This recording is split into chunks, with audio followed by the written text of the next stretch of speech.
Assalomu alaykum leksiya so'zlaguvchilar, assalomu alaykum hurmatli mehmonlar. Bizningki ilmiy muhokama yig'inimiz eng oxirgi yarim kunga qadam qo'ydi. Biz shu yarim kunlik faoliyatni ching tutib, bu jarayonda so'zlangan leksiyalardan yaxshi manfaatlansak deyman. Bizga hamda tunji bo'lib Gulnor Mamtimin xonim tabiatning kuchi atir yig'i to'g'risida dastlabki tunish degan temada leksiya so'zlab berdi. Qani sahnaga marhamat. Vaqtimiz 30 minut, har qachonkiga o'xshash.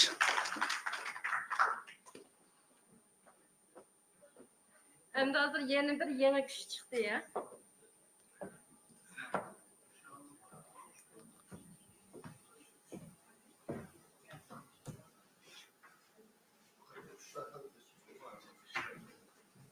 Tabiatning kuchi.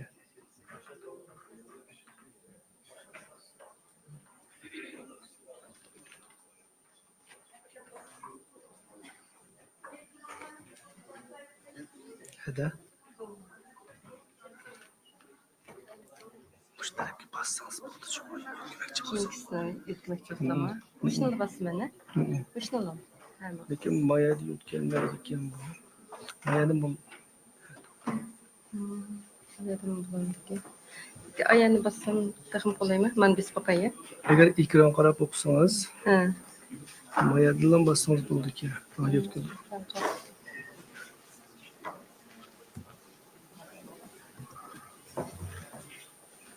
Yurishmayotdi hamda. Mana, maya qarang. Maya yurishmayotdi lekin. Aşağı qarorlarni qo'yamsiz? Sözleme belki. Bu maya qasib oldin chaqiray. Ya, uzamıyorum. Endi mayadan bassangiz bo'ldi. Mayadan bassangiz. Yoki bayan qalbish ko'kanga o'xshash ma'ni tutib mayada so'zlasangiz men yetkazsam bo'ldi.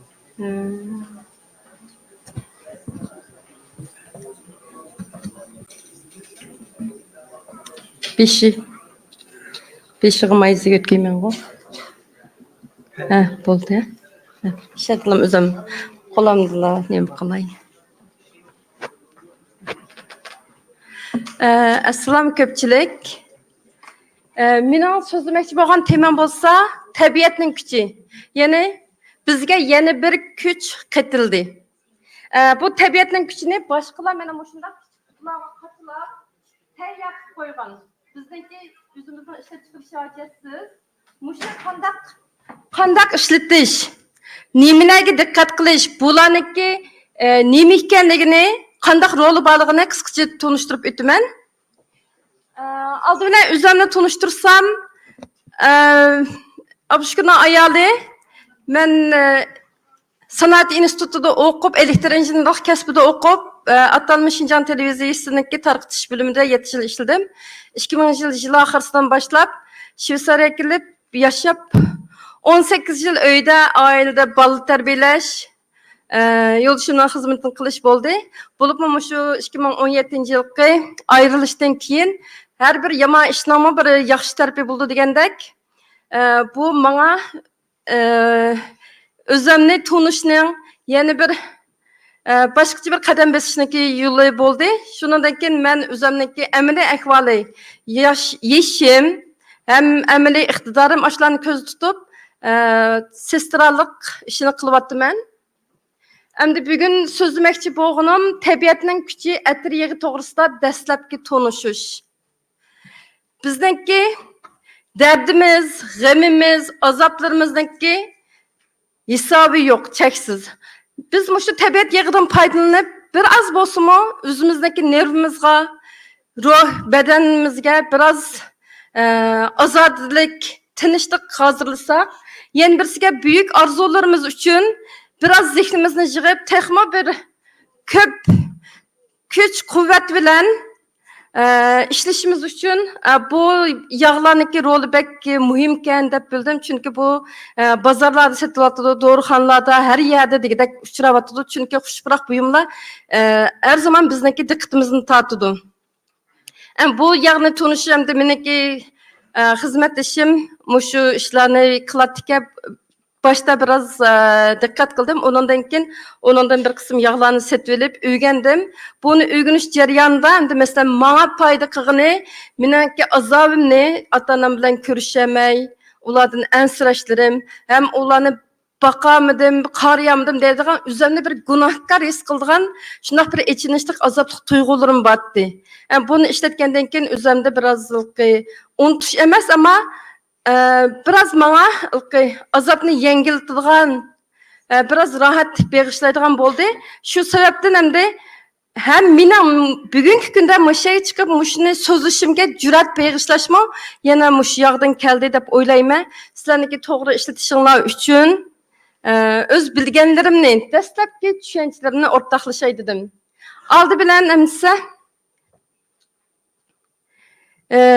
atir yig'ida bir aniqlik beraylik endi. Atir yig'i uçuşcan yağlarını deb atıldı. Çünkü o uçup tuzub ketadiganligi uchun shunday atalgan bo'lsa kerak. Atir yig'i yana suyuq oltin deb atıldı.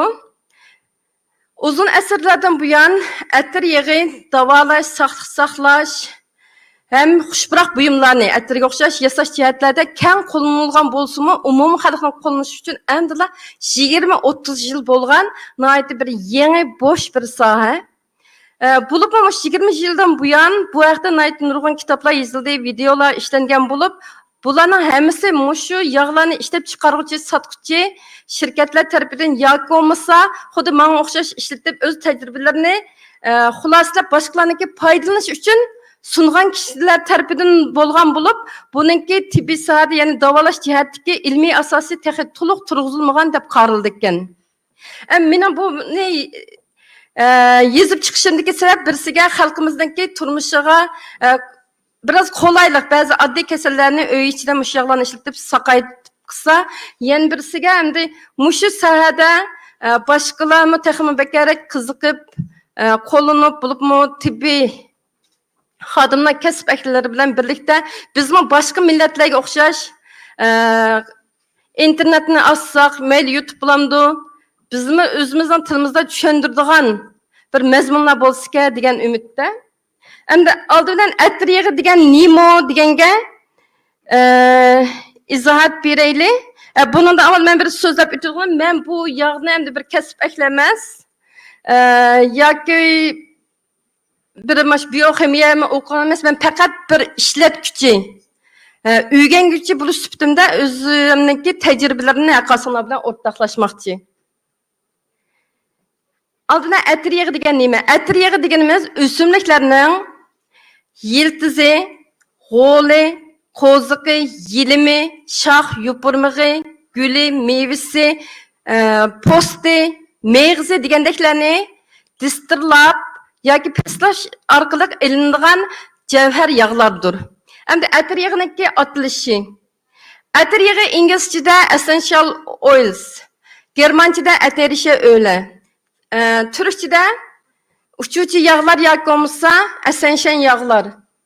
Başqa Türkiy millatlarda ihbar yağı deb atilgan. Endi Uyg'ur til qavmusimizniki izohat lug'atida atir yağı hayvonning, ya'ni kiyikniki tindan ilingan yağ deb qaralganligi uchun bu yerda so'zlangan yağ bilan hech qanday bir, chunki bu yerdagining hammasi o'simlik, bu nemisi munosabati bo'lmaganligi uchun men ham tilimizga yaqin ham atirdan farqlantirib atir yağı deb ilishni muvofiq ko'rdim. Endi atir yig'iniki tarihi. Atir yig'i uzun tarixdan buyon, necha ming yillardan buyon har qaysi madaniyatlar o'zlariniki tibbiy sohasida o'xshamagan usullarda qo'llanib kelgan. Masalan, qadimgi Misrliklar odatda mumiyo yasashmi atir yig'i bilan munosabat ekan. O'zlariniki shu davolash, go'zallik, yemekliklarni hozirlash. Yunonliklar bo'lsa uğlap davalaş, ısırık davalaş. Ondan keyin Rimliklar bo'lsa, saqliq saqlash, sağlamlaştırış hem pokizlik sohasida qo'llangan ekan. Tunji bo'lib Ibn Sina bu yog'ni distirlab ishlab chiqarishning asosini yaratgan bo'lib, keng ko'lamdagi o'simlik holatidan mana shunday kichik qutlargacha bo'lgan jarayonni nihoyat tafsiliy xotirlab, qaysi o'simlikdan qaysi yog'ning ishlab chiqarilganligi ham qaysi kasallarga şifa bulduğanlığı ve nimelerge dikkat kılışı kadar nihayet tepsili hatır kaldırgan boğaçka o muşu ətir yığınınki keşfiyatçısı dep atalgan ekan. Uzun əsrlər bu nihayet məxfi sırlıq saxlanğan. Mesela bizge İhbarxanınki hikayesi bunun bir misali. Endi 1910 yılga kelgende Fransiyalik ximiya alimi René Maurice Gatfos qo'ldagi ig'ir darajadagi kuyuk yarasınki mushu Ustqudus tasodifan to'kilib ketgan Ustqudus yig'i sababli saqlayib qolganligini esitdi va attir yig'iniki shifoliq rolini qaytadan bayqaydi. Ikkinchi dunyo urushida Fransiyalik doktor Jean Valne urush yaralarını mushu yağ orqali davolab aromaterapiya ya'ni xushroq puritib davolashninki asosini yaratdi. Endi atir yağınınki işletilişi. Dünyada hazır 600 xildan artıq yakki yağ var bulup asaslı qo'llanayotgan yağlar 140 xildan aşır ekan. Bulupmu bekkerek xalqlar yaqtırıp qo'llanıldığını 30 xil bulup bu yağlar tabiiy bo'lgan yuqori unumlik ten ve ruhi kasalliklarni davolash ve saqlash mahsuloti bo'lib qolmasin, ya'ni tövendekidek sohada qo'llandı. Bunun da cıqlarını xushroq buyumlarni hammasini bilasizlar. Bundan başka maşina ve maşina zapchastlarini asrash, ondan başka o'simliklarni changlashtirish, dehqonchilik sohasida ziyondoshlarning oldini olish, hatto ba'zi hasharot qo'ng'izlarni ham uylarda uchraydigan shularniki oldini olish jihatlarida nihoyat ko'p qo'llanyapti. Undaqda atir yig'iniki roli nima? Atir yig'i deganimiz tan va ruhni rahatlantirish, davolash, og'riq pasaytish, yalliq qaytirish, immun kuchini oshirish, zehnini yig'ish, uyquni yaxshilash, stress, qo'rqish, tushkunlikni azaytish, teri kasalligiga shifo bo'lish qatorliq nurg'un roli bo'lib, har xil kasalliklarni, ya'ni odam zetkichi bo'lgan barliq kasalliklarni davolash jihatda belgilik yoki nayda cho'ng roli bo'lgan ekan. Bo'lib kelmoqda. Bu rasmda ko'rib turibsizlar bir qism kasalliklarning alomatlari. Endi atir yağını qo'llanish. Atir yağını qo'llangan vaqtda tövendikidek 3 xil usulda qo'llangan. Buniki birisi sirtdan qo'llanish, ikkinchisi ichidan qo'llanish, uchinchisi xushroq, ya'ni burun orqali purash orqali qo'llanish. Buniki vaqt nemasi bilan qisqartib etdim. Sirtdan qo'llanish deganimiz çiçimiz, terimiz, tişimiz, tırnağımız arqılı bu yağlar bedenin içi götüp, kanı götüp, kandan ağırlık orunlarına berip şu cayniki kesirlerini saqaytıp kıldıkken. Bunun için sırttan kullanğanda bundaq 4-5 xil usul var. Birincisiga ağırlık orunğa meyli bedeninizden qayırı, mesela kolunuz ağrıdı deyli, ya putunuz ağrıdı deyli, atir yağını bivasita temitlep yoki bevosita surtib ishlatish. Lekin bunun da dikkat qildiganimiz hamma yağlarni bevosita teriga surtib qig'il bo'lmaydi. Ba'zi yağlarni cho'qim boshqa asosiy yağlar bilan, masalan avokado yağı, yong'oq yağı, uzum chekirdek yağı, ondan keyin badam yağı, bulupman kokos yağını bekerek işletirken, çünkü kokos yağı eritilgan kokos yağınınki purg'i kuchli bo'lmaydi yoki yo'q darajada. Unda oğan ki şunu qaraq işletken, şunu arlaştırıp ma'lum nisbatda arlaştırgılı bulduğun yağlarni mesela 10 millimetrga 5 temir ekanmiz. 10 millimetr deganimiz mana shunchalik tuta, mana 5 milli, bu 5 milli 10 millimetrga 5 temir. Bununla 2 yerim. Endi bevosita ishlatkil bo'lmaydigan, masalan, qalampur yağı deymiz, yalpuz yağı deymiz, onu bevosita teriga bir qatim ishlatganingizga balki hech qanday bir narsa bo'lmasligi mumkin, ammo bir necha qatim yoki bir necha kun keyin ishlatgan vaqtda cho'qim zaxmlantirish ehtimoli bo'ldi. Shunga u yog'ni ishlatgan vaqtda cho'qim suyuldirib ishlatish kerak.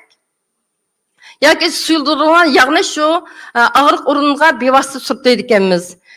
İkinci işletish usulü bo'lsa issiq o'tkazish yoki putimizni yuvsak, masalan ba'zilarniki puti muzlaydigan ahvollar bor.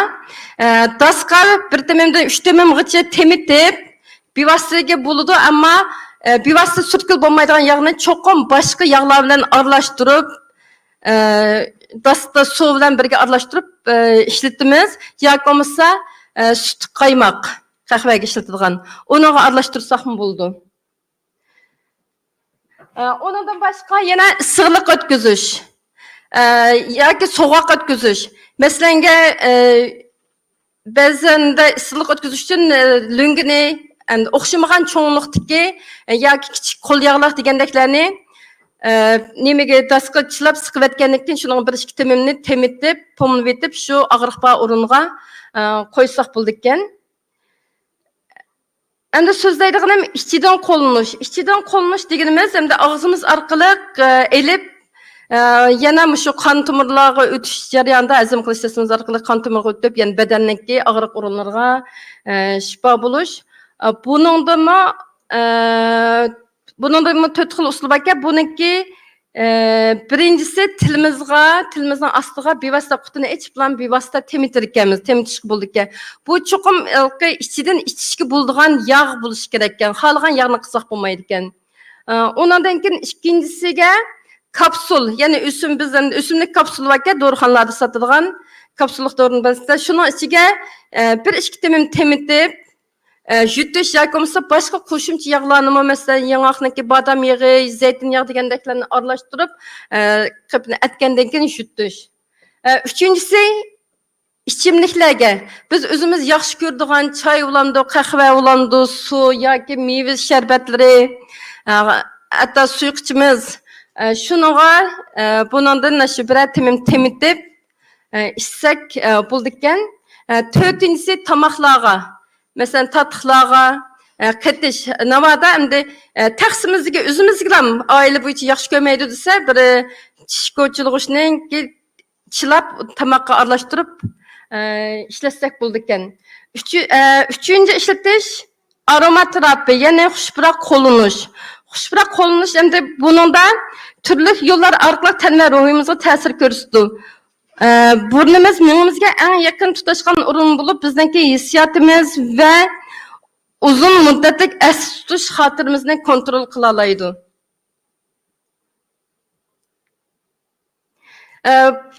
Buningda endi qanday usul bor degan vaqtda bevosita yog'ni eliblam og'zini ichib puraydi ekanmiz. Bu purashda endi yana bir kichik bir qo'shimcha qilay. Burnimiz orqali o'zinglarniki nafsinglarni og'zinglardan nafas olyapsizlar, burninglardan nafas olyapsizlar. Buni cho'qim bir diqqat qilinglar.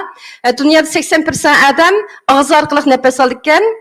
Biz mana burnimiz orqali nafas olgan vaqtimizda bu havodagi chang to'zonlarni burun to'shuvchilarimizga tuklar tozalab, issiq havoni o'tkazib, bizning o'pkamizni sog'lom qildi ekan. Buni qo'shimcha qilib qo'ydim. Buni endi mana bevosita puraydi ekanmiz. Ikkinchisi qo'limizningki olqiniga birer temitib uvlab qolgandan keyin purab 5 qatimda 10 qatimgacha cho'nqur qo'simizga kelgicha havo ashunday purab bersak bo'ldi ekan. Ondan boshqa yostiqniki yotgan vaqtda yostiqqa, masalan, lavandil, usti qudus yog'ini yostiqqa bir kichik qo'l yog'liq, lunga degandeklarga surtsak bo'ldi ekan.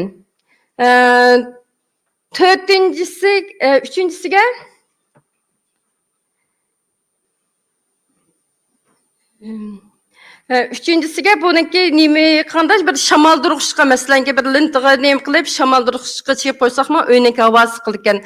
Yana bir asosli eng muhim narsa mana past turgan, men isriqdan deb ism qo'yib qo'ydim, diffuzion.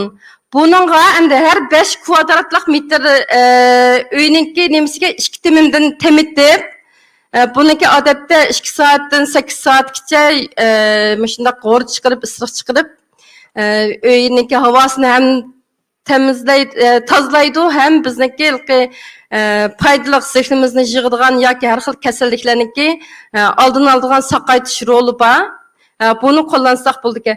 Abay teshdan sutgan bir narsani ham qilib qo'yibdimi? Masalan, qo'l beg'ishlari bu yerga surtib qilib bergandan keyin, undan keyin mana quloqniki atrofi, chekkilarimiz, patdan, undan keyin suyuldirgan yog'ni putniki olqiniga surtishga bo'ldi ekan. Uyg'ur tibobatida men kichikimdan olganda mana shu bel, to'qis ko'z, undan keyin singilchoq ash atroflarga surtkil bo'ldi deb o'rgangan. Endi hozir so'zlig'inim bu yağlarni ishlatganda nimalarga diqqat qilish kerak? Birinchi bo'lib diqqat qilganimiz yağningki safligi. Cho'qim bir ishonchli marka bo'lish kerak. Hozir dunyoda 100 xildan ortiq marka sotilayotgan bo'lib, buniki endi saflarim bor, ba'zan yolg'on, masalan, sintetik narsalarni aralashtirib qo'yganlarmi, ximiyalik narsalarni aralashtirganlarmi bor. Ondan keyin mana Turkiyada axtarchi deb 80 xaltalarning ichida nayt azam pulluq 40 liradan 100 liragacha yağlama nayt bek chiqqan. Bu yağ boshqa yağlarga bir ikki temitish orqali ashundoq yasab setyapamdi yoki bo'lmasa boshqa ximiyalik narsalarmi buni bilgili olmaydi. Hatto 80 xaltalar ba'zilarniki bir xalta sepla bir muncha yağlarni setyapgan ko'rinishlarni ko'rdim. Shunga cho'qim bu yağ nayt ishonchli bo'lishi kerak. Ikkinchisi ishlatishdan burun cho'qim mush yağniki qanday kasallikka foyda qildig'ini, qanday ehtiyojingiz borligi mushlarni bilishingiz kerak. Ya'ni 6Q qaysi kasallikka, qaysi ehtiyojiga asosan, qaysi yağni qanchalik miqdorda, qanday usulda, ham qaysi vaqtda, undan keyin qaysi odamlarga mushni ishlatishni bilish kerak. Masalan, oranj limon turdagi yağlarni kunduzi badanga surtib qilgan vaqtda bu kun nurga yo'liqsa badanni qaditib ko'ydirib etish ehtimoli bo'ldi ekan. Yalpuz yağni kech tarafda ishlatgan vaqtlarda uyquni qochirib etish, ondan keyin homildor ayollar nima bola emintayotganlar ise iste'mol qilsa, uni cho'qim sutni kesib etish ehtimoli bo'ldi ekan. Shu bu jihatlarda diqqat qilish kerak. Ondan keyin saqlagan vaqtda endi shu og'zini ichib bo'lgandan keyin cho'qim yem etib qorong'i o'rinda saqlash kerak ekan. Bexatarlik diqqat qilishda shu bolalardan yiroq tutish, ondan keyin ko'zga, quloqqa, burunga temitishga qat'iy bo'lmaydi ekan. Unda yana birisiga ishlatish miqdori bir qatimda jiq ishlatishga bo'lmaydi. Asosan bir temim deymiz, ba'zi bir 2-3 temimgacha temib ketish ehtimoli bor. Bu vaqtda cho'qim ishlatilgan suyuqlikni miqdorini jiqlash kerak, hamilki bir qatim jiq ishlatib yotmaslik kerak. Ondan keyin bu yağlarni ishlatgan vaqtda cho'qim bir doktorning maslahatini olish, doktorlar bek xolib ketmaydi bu yağlarni ishlatishni. Ishlatgan ham ularga qaysi yağni ishlatayotganligini bir deb qo'yish. Endi tasodif bir mashg'ulotda bir xato bo'lib ko'ziga etishib ketgan akval bo'lib qolib qolsa, bu yağ suvda erimaganligi uchun suv bilan yuvsangiz chiqmaydi. Cho'qim bir boshqa paxtani boshqa yoqqa aralashtirib, ondan keyin shu o'ringa sursangiz, yağ erib chiqadi ekan. Bu ishlatishga diqqat qiladigan usullar.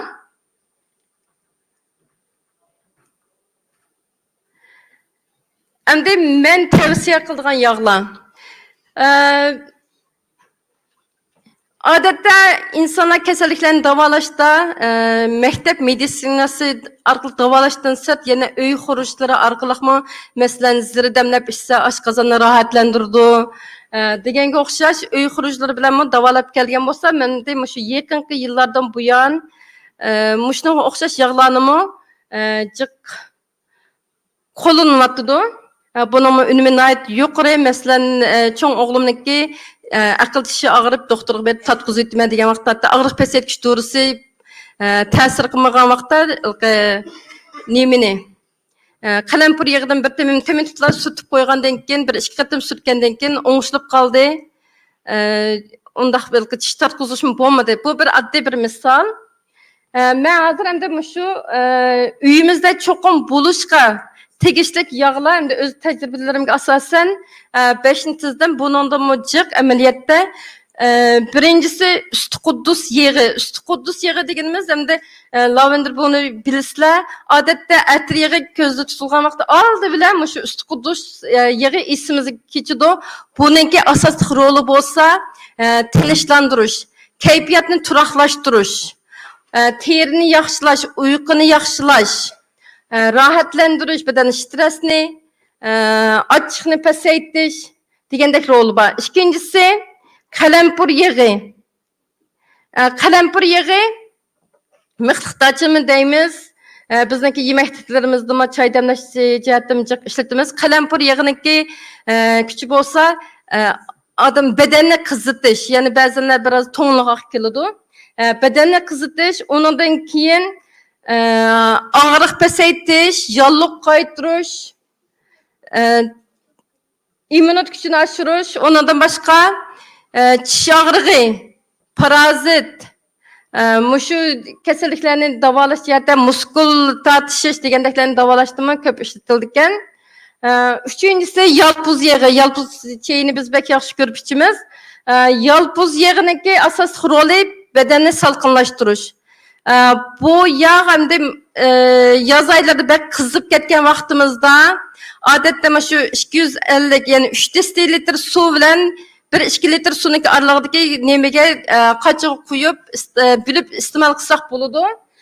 En az degende çokum 2,5 5 litre buluş gerek suyuqlıqniki miqdarı şunu aralashtirib bir temimni temitib istak buldu. Mesela bir temim yalpuz yağınınki küçü bolsa 28 qatim yani 28 haltlık yalpuz çayı içken bilen beraber buldukken. Bu yağınınki hem de asas rolü bolsa abay degende salkınlaştırıştan başka yana ağırlık pasaytish. Mesela başlarımız ağırıp kalgan vakti bu aşı 90 yıllarda mı vatandaki vaqtlarda mı doğruxanalarda battı.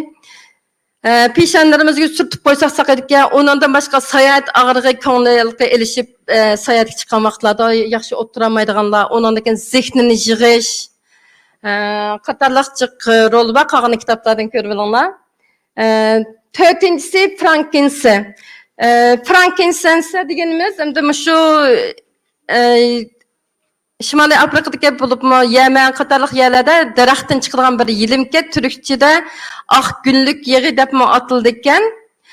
Bu yağ bütün yağlarniki şahi deb atıldı ekan. Bunun asaslı rolü yeni hücreli yasaş, terini yaşartış, ondan keyin diqqatini yig'ish, as tutish qobiliyatini o'stirish, unutqanlikni azaytish, stressni azaytish degandek shundaqchiq rol borki, buni qo'rqmay har qanday vaqtda ishlatishga tegishli. Hammalqi masalan bolalar imtihon vaqtlarida atiyanda bir stakan suyga bir temitib bersa, bolalar imtihondan aytib yaxshi berdi deb shundaqmi tushuntirishlar borki, buni men sinab baqdim, haqiqatan shunda unumli. Beshinchisi forgive. Bu yağ endi 10 necha xil yağniki aralashmas ekan. Bunu bevosita ishlatgil bo'lmaydi, chuqur suyuqlantirib ishlatish kerak. Odatda 10 millilitr yağqa kasal odamlar, masalan, belki azoblanib, o'zini gunohkor his qilib ketganlar, belki g'am g'ussada qolib qolganlar 10 millimetrga 6 temim. Şu miqdarda agar normal o'ziniki odatdagi bir sog'lomligi uchun ishlatay desa 10 millimetrga 4 temim. Mushu nisbatda ishlatish kerak ekan. Odatda bu yog'ni ishlatgan vaqtda cho'qim homildor ayollar, bola emitayotganlar yoki kichik bolalarniki bularniki ayrim bir tengshash usullari bor. Buni cho'qim shu yog'ni sotquchilar yoki bo'lmasa doğruxanki doğrugerlerden so'rash kerak. Abay bir gapni unutib qoldim. Men abayki yog'ni setib olgan vaqtda cho'qim shu doğruxandan setib olinglar, 80 xalta yoki bo'lmasa ko'chadagi kishilardan setib olmanglar. Endi bu bo'lsa bir qism yakki yog'larniki ishlatish jadvali. Buningda tilimizga hamma yog'larni bu yerga yağlarni kemiz bizga natunish bo'lgandan keyin bir qismlarini bilamiz. Shunga inglizcha ism bilan eliverdim. Ondan keyin ham lug'at axtarib tepishimizga nihoyat qulaylik bo'lish uchun buni xotir bilinglar. Bundan ko'rinib turdiki, bu odat belgiga qo'yilgan bundan ko'rinish bo'ldiki, butkul atir yog'larniki hammasini purab ishlatishga, buningda isiriqdanga qo'yib yoki purab ishlatishga bo'ldiki, qaysi usulda bo'lsin, Ona yendiki ter bolsa teriga sürtüşkü buldu degan gap. Bunun da bütün yağlarını teriga sürtüşkü buldu.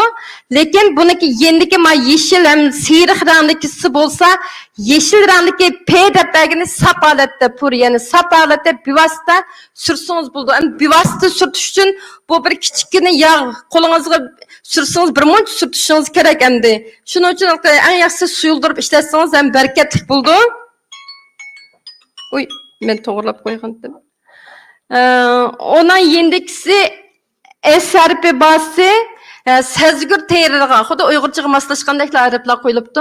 Sezgir teriga ishlatilgan sezgir teriniki buni suyuldirish uchun nayda yana oz ishlatish kerak. Masalan, abayga 10 milliga 2 temim temitib ishlatish kerak. Ona yendikisi FAO harfi bilan yoki V harfi bilan yezilgani u bo'lsa cho'qim suyuldirib ishlating degani. Onu şu 2 yoki 3 temim temitib ishlatsanglar bo'ldi. En kendiki i harfi bilan yezilgani ichidan ichidi deganini bildirdi. Bundan ko'rib olishga bo'ldiki, ko'p yog'larni ichidan ichkil bo'lsa-mu, yana bir qism yog'larni ichidan ichishga bo'lmaydi. Shuni ishlatgan vaqtlarda naytdi diqqat qilib ishlatish kerak. Mavi kitobga chiqmay qopdi, qayta keyin to'liqlagandim. Agar rasm tortib olganinglar bo'lsa, rasm tortib olinglar. Eng oxirsida Uyg'ur tibobitida atriga qanday qo'llangan, endi buni men Abay professor Muhammad Ali doktor bilan ko'rishdim. Bizmi bakkan, ammo ko'proq boshqa yoqqa bir o'simlikni boshqa yoqqa ichiga chilab turibmi? Aşındak enilgan yağlarmı çıkken, bunu belki kelgüsüde texmacık bilimge egi bolumuz. Ahırsıda men tavsiye kıldıgan yağlar. Birincisi, doTERRA, bu Amerika'nın şirketi hazırlıkı işletilatkan muşunaki azaların sanı 10 milyondan arttık. 45 devletten yağını import kılıp, setip elip, 110 devletten içinde tor arkalık satış elip bardıkken, İkincisi, Türkiye'deki Hülya Kayhan Hanım'ınki arttığı huyla degen doğruxanada, bazı doğruxanada setip ağıl buldukken, bu ayalınki biraz tanışlığım yok, fakat nemisini körüp, ben bazı yağlarını işlep bakıp, bu buldukken dedim. Kalan ikisi parfallar bilen Aromalayıf degen Şvetsariyaniki markasındaki yağlar. Bularning hammasini tordan setip ağıl buldu. Vaqt etibar bilan müşahede sözler. Abay Gülnaz Hanım degende ki mesela doTERRA orqali pul topamiz desanglar, muşni biraz öğünüp başkalarga tavsiye qilib setish orqali o'zinglarga kirim qilg'ilma bo'ldi ekan. Rahmat degide.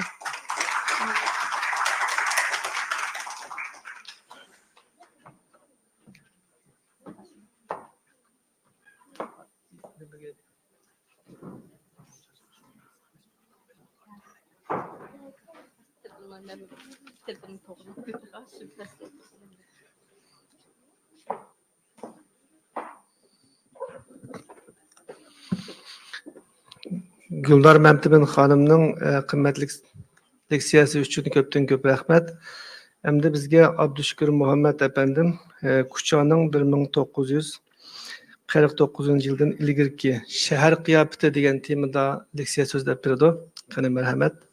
30 minut vaqtingiz bor.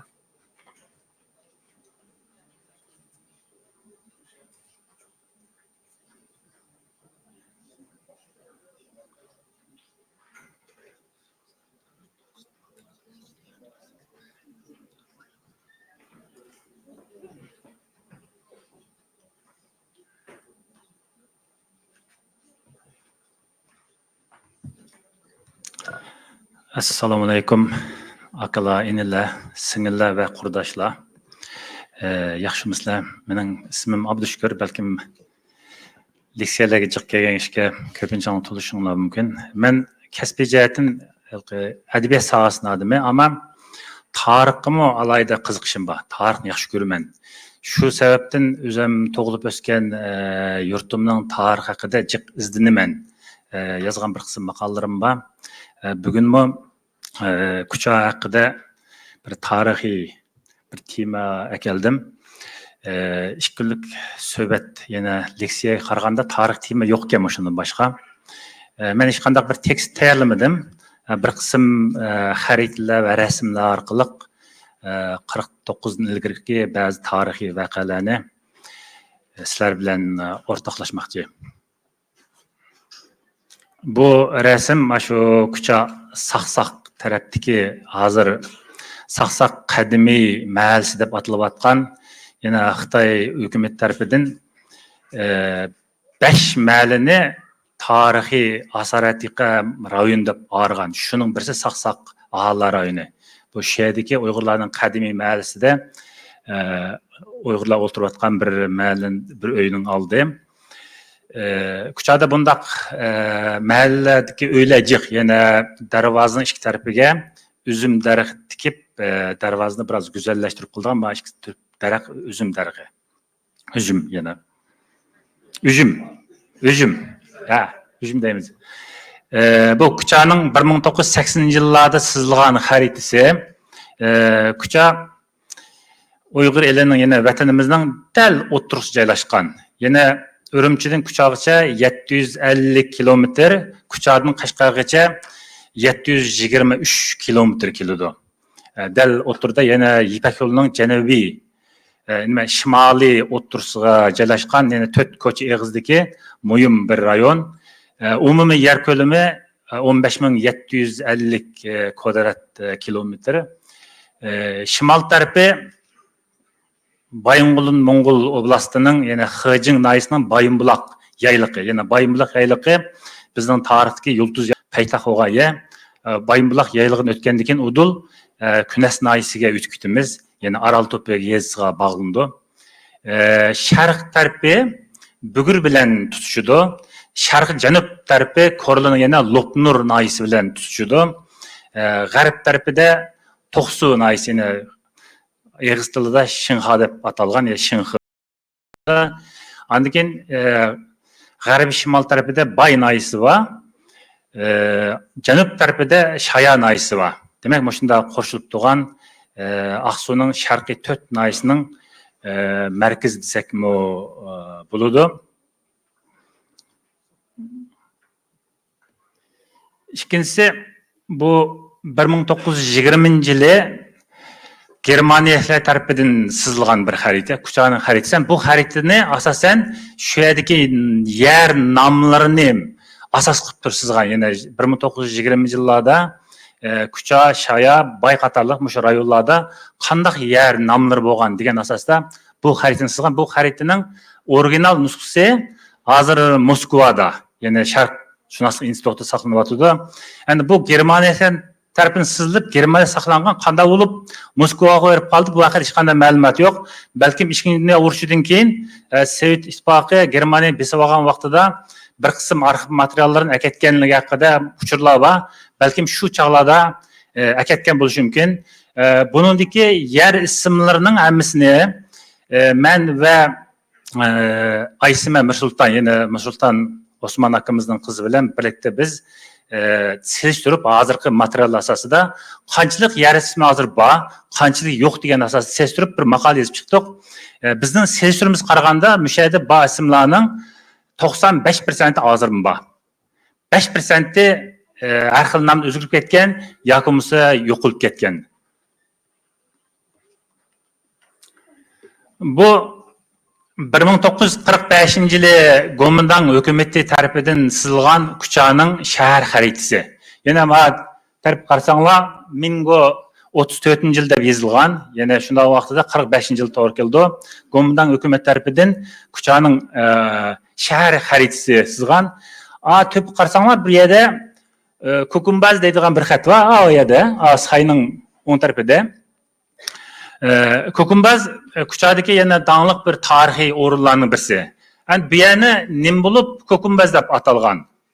Bu bir tarixiy hikoyasi bor. Yana 18-asrning boshlarida Qumul Wang qizi bilan Kucha Wangning, yana Wang hamda qancha degan Uyg'urchani bilmaymiz. Yangi chog'da Manju imperiyasining Uyg'urlarni bilib boshqarish uslubi bo'yicha 3 baglik tuzum o'rnatgan. Yana Qumul, Lukchun, Kucha. Qumulniki sharq tarafga, Lükçünniki Turpan ve Şimal tarafga, Kucha'niki umumiy Janub tarafga mas'ul boshqurgan. Ayni chog'dagi tarixiy materiallarga asoslangan vaqtida. Shu vaqtida shu Kucha Wang o'g'li bilan Qumul Wangning o'g'li to'y qilgan, keyin bu qiz baldir o'pat etgan vaqtida hozir biz Ishqal'a yez deb atalgan shu yezning yuqori tarafiga dafn qilgan. Dafn qilib, nihoyat hashamatli ko'rkam bir gumbaz yasagan. Gumbazning ustiga ko'k qish bilan, kayishlar bilan o'rab qo'ygan. Buni shu Kuchaning sepildan, shahar sirtidan hamma yerdan ko'gil bo'lgan darajada cho'ng yasalgan bu gumbaz. Keyincha bu gumbaz atrofi shu Wang ordusining shaxsiy qabristoni bo'lgan. 5 nafar Wang mushaga, yana Tarxan bayligi mushaga dafn qilingan. Mushu gumbaz sababidan bu yer Ko'kumbaz deb atalgan. Xalq tilida Ko'kumbaz deydi, amniyatda Ko'k gumbaz. Bugungacha bu bir kentning ismi bu yer. Ama bu gumbaz qabristonlik 1970-yili madaniyat zo'rinqilovida butunlay vayron qilinib, qabristonlikning to'pilari o'g'it shaklda etizlarga ishlatamiz deb chechib etilgan. Shu hozir bu yerda bu qabristonlikmi yo'q, u gumbazmi yo'q, ammo ism saqlanib qolgan. Shu hozir bu yerni Ko'kumbaz kenti deb ataydi. Andikin onun nersida kichik bir yer turdi, Qag'ichi deb qancha qarasanglar topalaysizlar ba. U Qag'ichi mening ota-jamat ajdodlarimning makoni, ya'ni Ishqiliyasining shu Bejaqqa yaqin bo'lgan Qag'ichi kenti deb ataydi hozir. Bu mening ota-jamat ajdodlarim mushu Qag'ichi yesidan kelgan. Past taraf qarasanglar, meyada Saybaq deb bir yer turdi. Saybaq mening ona jamiyatimning makoni, ya'ni ona jamiyatim mening onam musha tug'ilib o'sgan müşahidin yaşagan. Yani Lütfullah Mütellib'nin ayali Sufyan Bayizmi şu Saybağlık. Yani Saybağ rayonunda to'g'ilib cho'ng'igan ajdodlar shu yerda yaşagan. Bu şu Gomindan hukumati tarafidan sizilgan xarita asosida qaytadan asliga keltirilgan shunda bir shaharning, ya'ni Kuchaning ayni chog'dagi shahar qiyofati bu. Ma tashqi shahar, avu ichki shahar. Endi bu ichki shahar qachon yasalgan desa, tarixiy materiallarda 1759-yili Manju imperiyasi bu yerni qo'l keltirgandan keyin o'zlarining bexatarligini o'ylab, bu shaharning ichidagi bir qism uylarni chiqib etib, ya'ni g'arb tarafiga bir shahar solgan. Yana bu shu ham Uyg'urchada Xitoy shahri deb atildi, ham ichki shahar deb atildi, ma tash shahar deb atildi, ya'ni Uyg'ur shahri deb atildi. Bu shahar 3 qat, ya'ni 1760-yillarda selingan shahar. 3 qat sepil bilan qo'shilgan, 3 qat sepilning teshi xandak bilan suv to'ldirilgan. Andan keyin 3 darvozasi va 4 bujigida 4 tal potay. Yana bo'lgan, har bir potayda birdan zambirak bo'lgan, 3 darvozaning ustida ravaq bo'lgan, ravaqning o'zidimi misdan birdan zambirak bo'lgan ayni chog'da. Andan keyin bu shaharning ichida kimlar tug'andagi vaqtida ayni chog'dagi toki shu 49-o'narlikda hokimiyat organlari tug'an. Yana ya'mul, askarlar, andan keyin o'qitish zavodi, andan keyin zindon, yana turma, shundaqlar Tunguzxona, yani ayni chog'da Tunguzlarni mushu shaharning ichida baqqan ekan, sirt chiqarmay.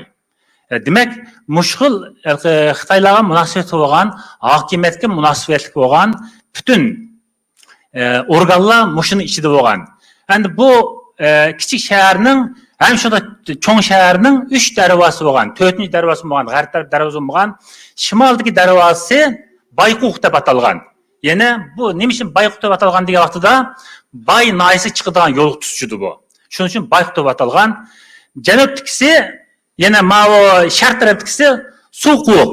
Yana Suquq hozir bu ma'nosi bor. Men dal shu Suquqda tug'ilgan. Yana bugun ingliz tilida Suquq deydi. Suquq amaliyotda Suquq. Yana suv ma'ma sayq tutishidi. Xalqlar suvni saydan kelib shaharcha akirdan bog'lash uchun bu Quq ismini Suquq deb atalgan. Suquqning to'p tarafida bir masjid ko'rindi. Qarsanglar oyada bu bugungi Qidong jamisi, yana Kuchada Xanqa deb atalgan Сәйдә халқы дәуірде сілінған 500 жылдық тарихиге мәчіт ашу әмді әлгі. Андыкен Шымалдыке Байқұтыдық Жанөптіксе ішкі қыл нам болған. Бірісі Гүлбақ қуық дейді. Азырын бияны Гүлбақ мәлісі дейміз. Ені бірісі Қолтық қуық. Қолтық қуық деп аталған. Ені Күчаң Ваң ордысы, ені Тархан Бәйлін ордысы дәл мұшы Гүлбақ қуықның алды болған. Ма көрініп тұрған мұшы серік бейін ала, шу Ваң ордысының әйіншағдеке қиясын көрінішілі. Ән бұл еді болған бір тарихи вәқа бар. Ені 30-жылы Түмірі елі. Ені 90-лық Тоқти елінің енісі Түмірі елі. Әсі 90-лық күча келіп, күча тұрып қалған вә әрекашықлы бейған әдім. 33-жылы Хожназ Ажы вә Тоқти еліла қозлан қыға вақтыда бұл Түмір елімен күчада қозлан қыған. Қозлан қылып, шәріне қол келішке тәрет қылын. Бұл чағда күча ваңлардың мәқбіз ваң, шу чағда күчаның веңі оған. Yani dini işlerini ve başka ictima işlerini başkurduğun ama memur işlerini o yamul çidikle başkurduğun.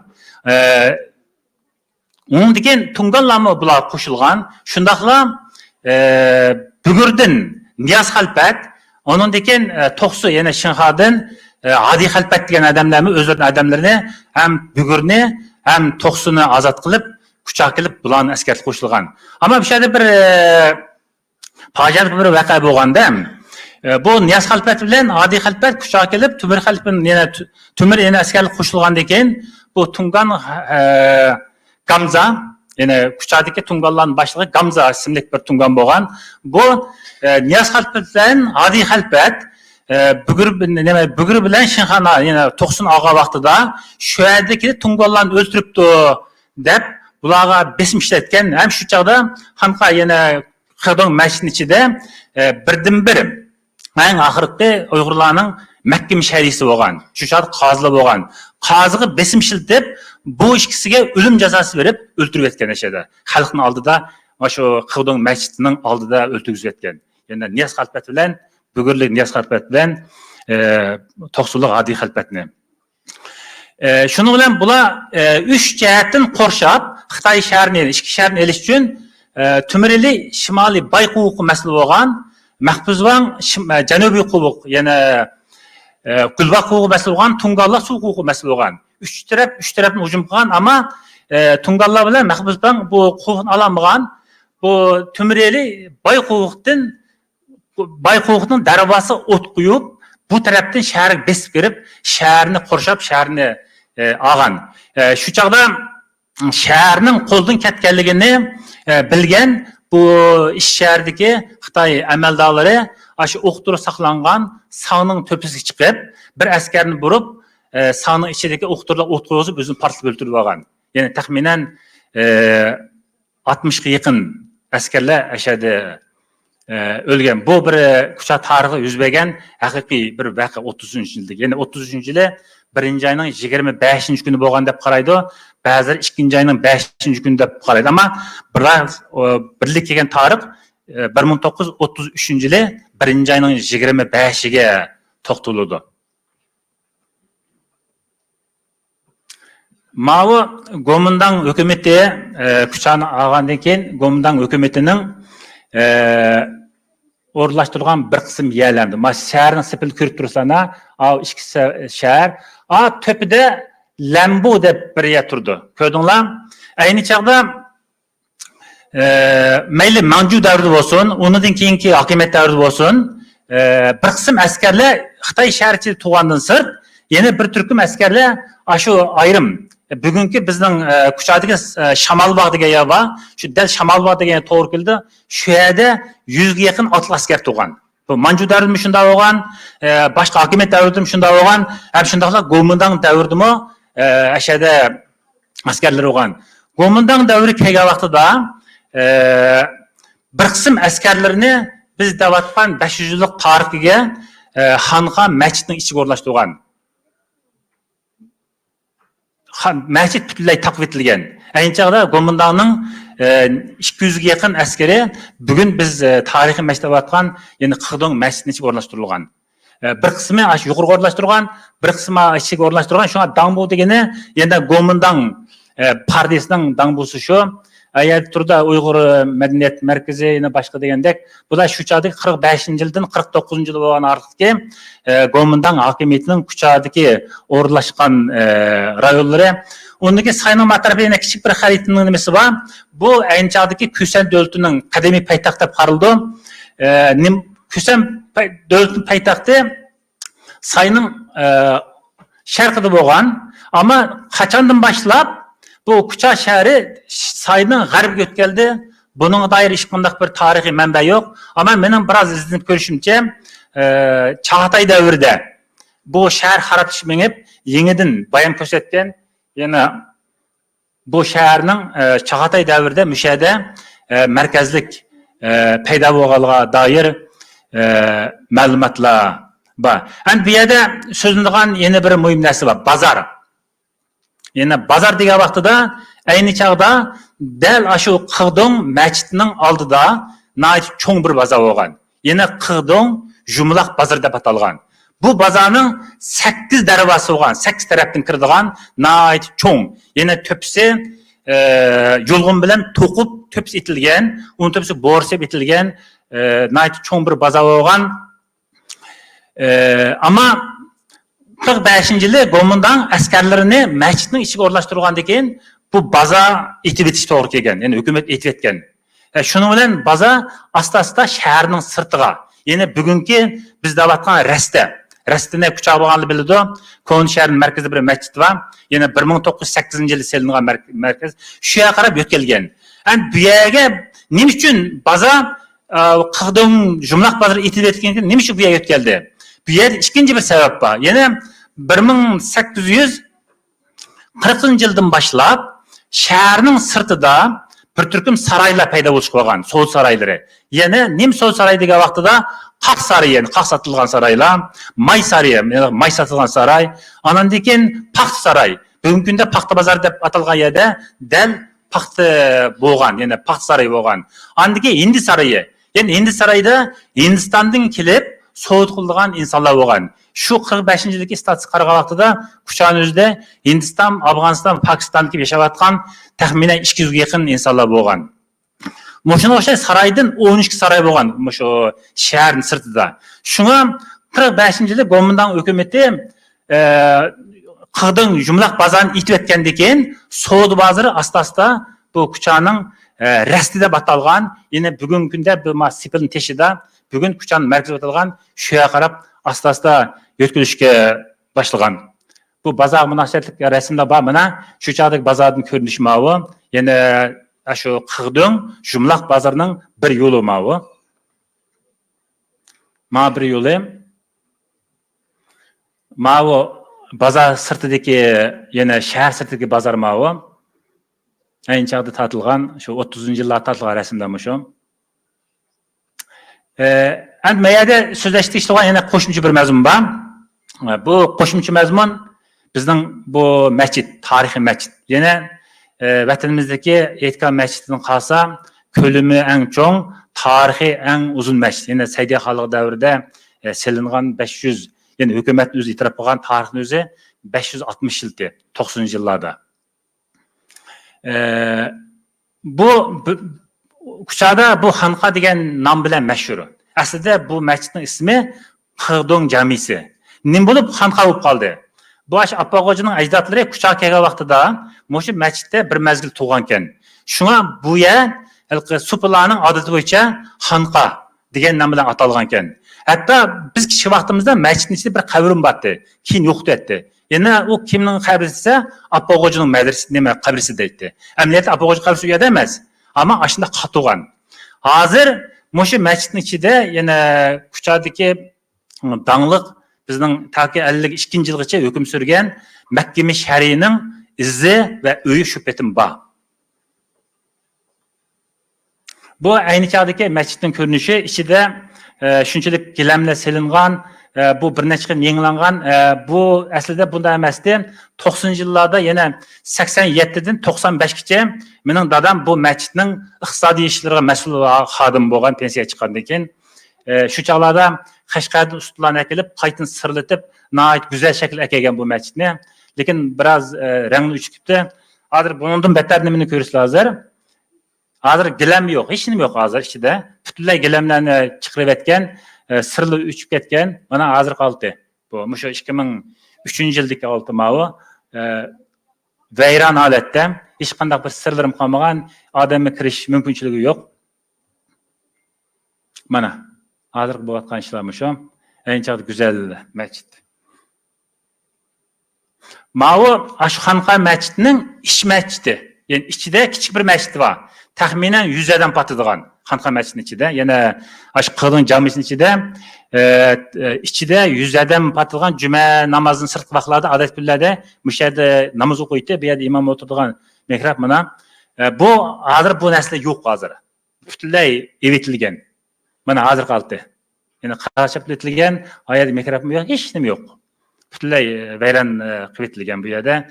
Namaz o'qishim bo'lmaydi, boshqalarga kirishim bo'lmaydi. O'shanda xatni qag'az deb aytibdi. Balkim qag'az chaplash sabab sayohatchilar yakamasa yuqoridan Turkiyaning prezidentiga bir skip qolsa, qog'ozni yulib aytibdilar, xatni deb postishga oson bo'lish uchun qilib qo'ygan bo'lishi mumkin. O'shanda holatda so'kib etilgan hamma narsa. Andiki mayli kichik bir narsa bor. Shu kichik masjid haqidagi tushuntirish. Buni nima qiydinglar? Yana bu yerda masjid degan gap yo'q. Biz ish masjid, tash masjid deymiz, masjid ibodatxona deydi. Demak, masjid degan gapning o'zimi, jami degan gapning o'zimi yasoq degan gap. Yana bu cheklangan degan gap bo'ladi o'sha vaqtida. Yana bu shu bayon ko'rsatgan mehrobli kichik masjidni tushuntirishi. Yana ichiga qo'yilgan taqtay mavi. Shu masjidning ichiga qo'yilgan. Sayohatchilar kelsa, ko'rib o'tadigan, ya'ni ibodatxona. Bizning tilimizda biz islom diniga e'tiqod qilgandan beri biz hech qachon bu ibodatxona degan gapni ishlatmagan. Yani mescidlerge qarta. Mescidin içindeki soyunavatkan görünüşler bu. Sayahatchilarga mush şekilde kösen usul deb ko'z tutadi. Bu ibodat joyida mush holatlar bo'lyapti demdi. Ko'pchilikka rahmat. Men oxirida yana bir qo'shimcha bir narsa bor. Yana Kuchaning qisqacha bir nupusi. Buni so'zlab o'tgan bor. 1908 yildagi Kuchaning nupusi, ya'ni Uyg'urlar nupusi 70.899 bo'lib, 94.6% egallagan butun nupusniki, ya'ni 1908 yili. Tungallar 3332 bo'lib, umum nupusning 4.4% egallagan. Xitoylar 689 nafar bo'lib, umum nüfusunun 0.6%. Yine 1908 yılı Kucha nahisinde 689 Xitoy bo'lgan. Demek bu şu çağdaki umum vaziyet. Kucha şu çağda en çok nahiyelerden birisi. Müşahede, müşinçilik bo'lgan yerde, belki başka küçük nahiyelerde belki 10, 15, 20 bo'lgan bo'lishi mumkin. Onu chiqamasdi hamletde. Hem nima men bunu deyim degan vaqtida bir yurtning men yurtning tarixi orqali özümüzün umum tarixini yurt peşine asasen şunu nişan kılman. Yine bir devlet, bir milletin tarihi, bir yurt şu yaşavatkan halklarının tarihinden terk topkan buludu. Yine muşunda küçük detalların ağa vaxtımızda umum yurtların ahvalından, yani bütün bir milletin, bütün devletin ahvalından statistik materyal çıkarılayımız. Demek Kuchada 689 ağa vaxtıda bir nail sanapası qanchalik Xitoy oldu şu çağda. Demek yok diyelik degan gap bo'ldi. Andaki 1949 yildagi statistika. Uyg'ur nüfusi 146.638 nafar. Yana umum nüfusining 98.46%. 98.46%. Yana taxminan 100 ga yaqin degan gapda bu. Ani Tungan 834 nafar. Bo'lib umum nüfusining 0.56% egalgan. Yana 20% butunlay yana mana shu vaqtida 60-70% yo'qolib ketgan Tungallar. Xitoyniki 1371. Yana 49-yili Kuchada bor Xitoylarning soni 1371. Men buni o'zim yozgan narsa emas, bu Xitoylarning statistikasini olgan narsa. Demak, mushunda hisoblagan vaqtida 49-yildagi umumiy vatanimizda qancha Xitoyning borlig'ini chiqarib bo'ladi. 1990 yildagi nüfus statistikasi. Uyg'urlar nüfusi 306.169. Yana umum nüfusun 90% egallagan. Tungallarning soni 1858, yana umumiy nüfusning 0,55% egallagan. Xitoylarning nüfusi 29 mingga ko'tarilgan. Yana 1990. Shundaqdimi az bu. Bunday vaqtida. 2023 yılda bir istatistika berildi. Yana hozir Kuchan nüfusi 23 yılda 600 ming deydi. 600 ming qanchalik Uyg'ur, qanchalik Xitoy hech qanday istatistika berilmagan. Faqat 600 ming.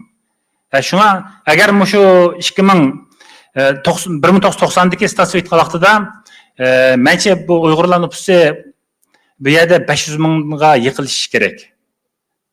Undan sirtni Xitoyning 100 ming atrofida bo'lgan bo'ldi, ammo 100 ming mencha hozirgi Xitoyning umumiy vaziyati vaqtida oson. Undan jiq.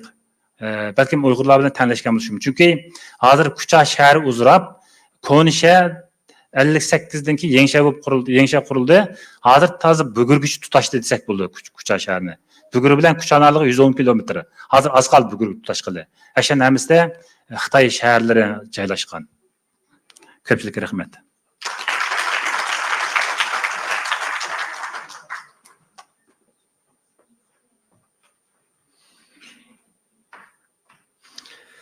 Abdüşkür Muhammed Efendim'nin kıymetli leksiyası için köpten köp rahmet. Hem de kısa bir sual cevap kısmımız buludu. Aldın katım leksiya bergen 3 kişimizni sahneye teklif kılman.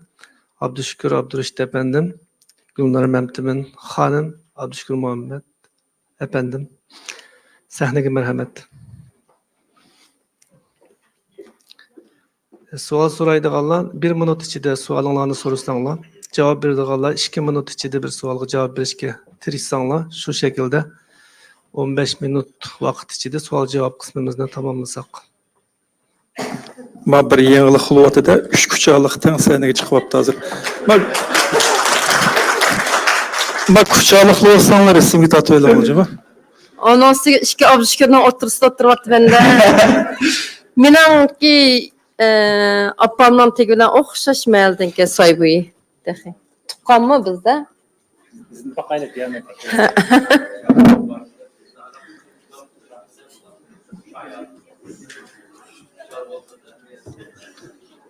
Sual soraydiganlar qo'linglarni ko'tarsanglar.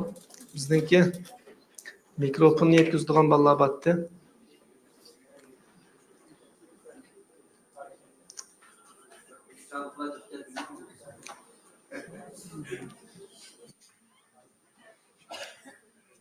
Gülgin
Eskicha emas. Ama şu bayan deyilgende 1908 yıllık nüfusu 70 bin. 90 yıllık nüfus 306 bin. Aralıkta qancha yil o'tdi, mushunga asosan ko'payish bosqichlarini, masalan 49'dikisi 146 ming. Yana 41 yilda 70 ming 146 ming, taxminan 50% ko'payganda. Ani 90 yilga vaqtda yana aralıkdan taxminan 49 yani 50 yildagi vaqt o'tdi, yana bir qatlangan. Yani mushu qatlanish bo'yicha aytgan vaqtida mencha mumkinchilik bo'lishi mumkin. Lekin men statistik bo'lmagani uchun bu vaqtda xiyolim desam bo'lmaydi, chunki o'zim ijtimoiy birinchi bo'lgan bilan men son sifirlarga hech qachon xiyoliy javob bergim kelmaydi. Cho'qim manba bo'lish kerak, statistik asos qilish kerak. Statistikasi bo'lmagan har qanday sifirni hech qanday ishlashga bo'lmaydi.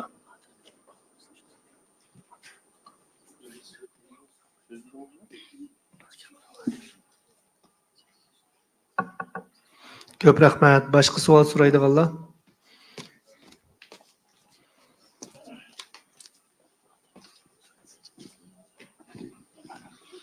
Ben şu özek hakkında bir soray. Hazır şu özek dünyadaki en ilgar tekniklerden biri bu men ötüptü. Bunda ma yakında 5000 kişilik çakırığını bir vakitte partlatıp etdi İsrail. Aslında o şey Xitoyning telefonini ishlatib atganlarni endi bir kun portlab ketami shu o'zakdan degan gumonim bor. Men bir so'rab boqim keldi. Yaxshi savol. Nəhayət yaxşı sual. İş qolgan men so'rab qolgan edi, ish qolgandim. Biroqlar so'raydi. Soru etdim mamsa. Siz javobim ashkelen ayrim so'ray. Ha, bo'ldi. Endi bu rasamimizga bir psixologik jihatdan besim olib ketganligi to'g'ri. Amaliyotda mush ishni qilganlarning maqsadi shu amaliyotda. Endi bu pager, yani Motorola, BBJ har xil ism bor uniki. Chaqirg'u. To'g'ri, rahmat. Endi bu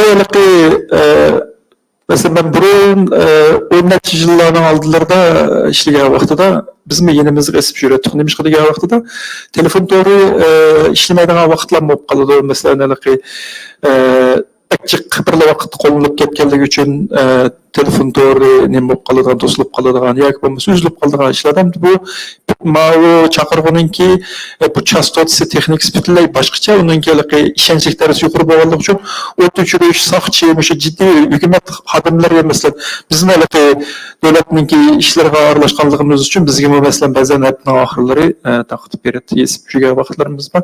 Shuning uchun bu hozirmi muhim bir aloqa quroli sifatida ishlanib kelyapti. Endi buningki bir kamchiligi bu hamda isqoqlab nima qilish ehtimolligi yo'q. Bu yerda gap Libanondagi Hamasning odamlari haqida bo'lyapti. Bular telefonni ishlatsak bizning turayotgan o'rnimizni bilib oladi ekan deb bular yaqinda shu chaqirg'ini başka yerden buyurtkan qilgan vaqtida bu buyurtgan yerden bevosita ularga yetkazib bermay qaraganda shu orliq shirkat var ekan, Vengriya buni rad qildi. Amaliyotda shu bir orliq shirkat orqali qilgan. Bu yerdagi masala nima deganda buni keyinni ichib bu odat kichik bir asab bo'lganligi uchun bir narsa sig'dirg'idek yer bo'lishining ehtimolligi naytgan. Shundaqdimi bular bir yuqori unumlik portlatish bombasini o'zdagi bilan nima qilib shuna bilan ma'lum bir chastotaga yoki bo'lmasa ma'lum bir signalga to'g'ri kelgan vaqtida shu o'zak nima qilib portlatadigan narsani qo'zg'atib portlaydigan holatga qilgan. Bu o'zgartirgan. Buningki masala nima deganda bizning telefonlarimiz bexatarmi degan narsa bo'lyapti. Bu yerda maqsadli kelib qolgan. Birisiga Hamasni zarba berish, ikkinchisi ularga psixologik hujum qilish maqsadda ularni hozir bunday narsaga yaqin kelolmaydigan holatga kelish uchun maqsadli o'ynalgan o'yin. Mayli kim qilgan bo'lsin, kim qilganligini hammamiz bilamiz amaliyotda. Bu yerda aytishning hojati yo'q. Endi maqsadli qilingan narsa. Bu yerdagi hujum nishonini ishlatgan narsani biz bexatar bo'lgan vaqtida bizga kim shu ishni qiladi? Biz shunchalik muhim o'rindami yoki agar shu ishni qilgan bo'lsa, shu shirkatga bizga shu ishni bir avvalgi qilib qo'ygan bo'lsa, shu shirkatga qanchalik iqtisodiy jihatdan ziyon keladi? Majatni o'ylashga qoladi. Agar sotib olgan telefoningiz do'kondan, masalan, Media Market'dagi yoki bir ishonchli o'rindan Trendyol e'lonida, masalan, bir yerda sotib olgan telefon bo'lsa, buning imkoniyati yo'q. Çünkü bu bir xatarlik narsasi, hamma narsasi nimadan o'tgan narsa. Endi telefon portlab ketish ehtimolligi bormi deganda bor. Qanday vaqtda bor deganda telefonning sharjisi yo'qolib ketdi. Bu do'konga kirib azon pullik bir sharjdan birini oldingiz, azon pullik kabel bilan chetib qo'ysangiz, telefon tok chetib qo'ygan vaqtida qizib ketish sababli portlab ketish ehtimolligi bor masalan. Lekin ishlatayotganning o'zida portlab ketish ehtimolligi yo'q. Endi abayka degan masala kelgan vaqtida buning ehtimolligi bek to'g'ri. Endi bu masalada deganda telefonning o'zi emas, ta'minlash zanjirida bir yo'q ko'rilib, maqsadli holda o'rinlashtirgan narsa sababidan bo'layotgan narsa. Rahmat. Ko'p rahmat. Yana bir savolimiz. Ikkinchi Abdushukurdan so'raydiganim. Shu halqa So'qoqdan Tungallar tug'an dedingiz-ku. Bu Tungallar tarixdan buyon Uyg'urlar xiyonat qilib kelgan haqda u yerda ajab xiyonat qilmaylarkin ya o'tib ketdimi yo ularninki bo'shib ketganligidan deganda ichidagi 60 Xitoylar o'qtorlar qo'shib o'zini o'ldirib oldimi? Bu haqda ma'lumotingiz bormi? Tungallar xiyonat qilgan. Sen ben dedim 30-yildagi shu Kuchada bo'lgan voqeadimi?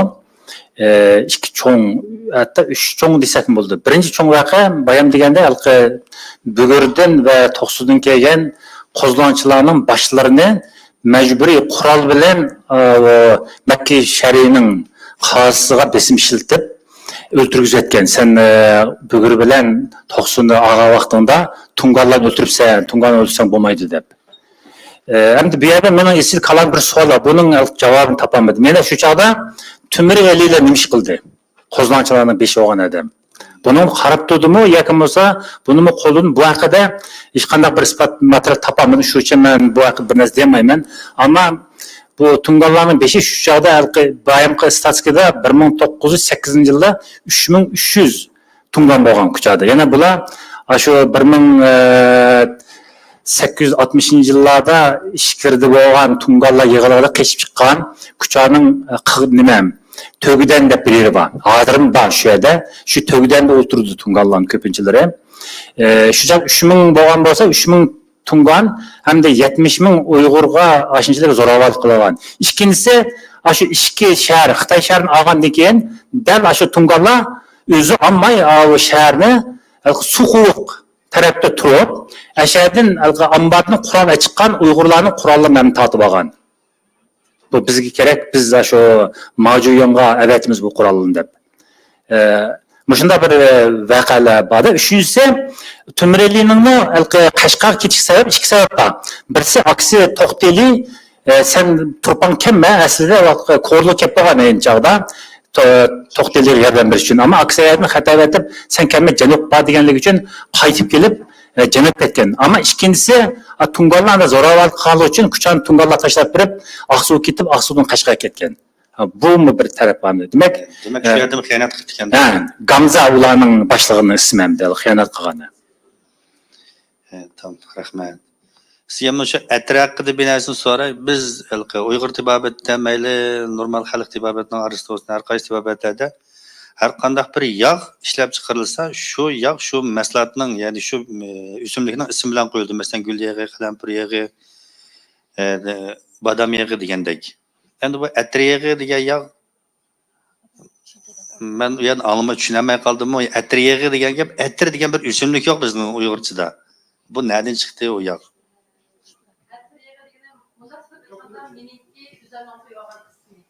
Bundan. Buradaki Türkçedeki, İngilizce, nemelik isimleri, Germançedeki başka ortak bir isim var mı? Şu Uygurca'da bu yeni boğandıkken, menimce materyal izleyiş imkanım bulmay, tilimizde yetken buluş için atirden farqlandirib atlash uchun har bir yog'ni masalan yalpuz yog' bo'lamdi, usti quddus yog' bo'lamdi yoki qalampir yog' bo'lamdi, hammasiniki normalda o'zining qilishi har qaysi davlatlarniki tildagi atilishi bor. Ondan boshqa abay so'zlashni unutib qolibdim. Cho'qim buniki biyologiyalik atilishi latin harfida yozilgan bo'lishi kerak ekan. Masalan, usti quddus yog'iniki 8 xil turi bor ekan, 8 xil turda ondan jiqilishi mumkin, lekin 8 xil yog'ni ishlab chiqarib bo'lganda, buning ichida masalan, men abay so'zligini nima qilgan lavandola, augustifera ashunaqaroq bir nemisi bor ekan. Bu cho'qim setib olgan vaqtda latincha ismi yozilganini setib olish shu bek muhim ekan yana. Demek bu yağının ismini özünüz koygan ha? Özüm koygan.